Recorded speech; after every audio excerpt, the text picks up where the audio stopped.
Morning, guys. We're on Micah chapter 4, reading from verse 4 to 5, just in the context of the millennium reign of Christ.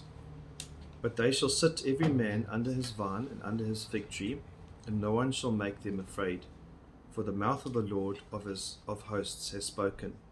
For all the peoples walk each in the name of its God, but they will walk in the name of the Lord our God forever and ever.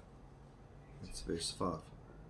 And so we have this proverbial proverb or figure of speech that talks of every man sitting under his vine and his fig tree.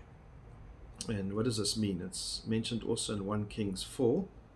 And Judah and Israel lived in safety from Dan even to Beersheba, every man under his vine and under his fig tree, all the days of Solomon. And Solomon's rule was a peaceful rule, not too much war. So it gives us a bit of understanding of what that means. In Zechariah 3 verse 10 it says, "In that day declares the Lord of hosts, every one of you will invite his neighbor to come under his vine and under his fig tree." Again, a time of peace, prosperity.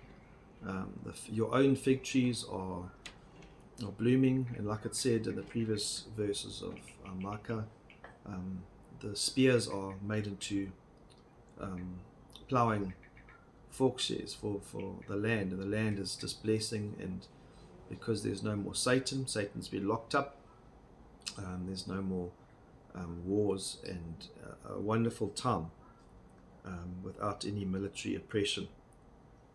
In Isaiah 9 verse 6 it says, "For unto us a child is born, to us a son is given, the government shall be on his shoulders." And we know that when Christ came the first time, he came as a suffering servant. He came to die for the sins of mankind, and the governments, he didn't run the governments of the world.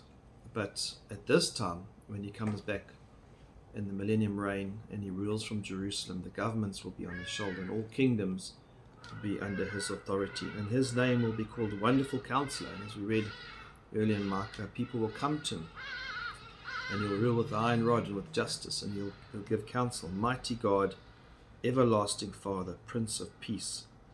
And so he is the mighty God, and that's why it says the people will walk each in the name of its God. And so they're still unbelievers. That's a lower G, but we will walk in the name of the Lord, capital L, capital O, capital R, capital D, which represents Yahweh, and that's the proper name. That is the true God. That's a tetragrammaton name of God, and so in the true name, forever and ever, God's people will be worshipping Christ, and He is the God. And as we carry on, going back to Isaiah 9 verse 7, "Of the increase of his government and of peace there will be no end." And so he rules with peace on the throne of David and over his kingdom, to establish it and to uphold it with justice and with righteousness from this time forth and forevermore. And so it's an everlasting rule. And even though Satan gets let out after 1,000 years, he just with a word destroys him with fire. And so his kingdom remains, and then he makes the new kingdom in Revelation 21. And so a wonderful picture of a time to look forward to. Yes, Satan's around now. Yes, we're in wars, and we hear rumors of wars, but there's a time coming when Christ will rule, and we look forward to that time. Amen.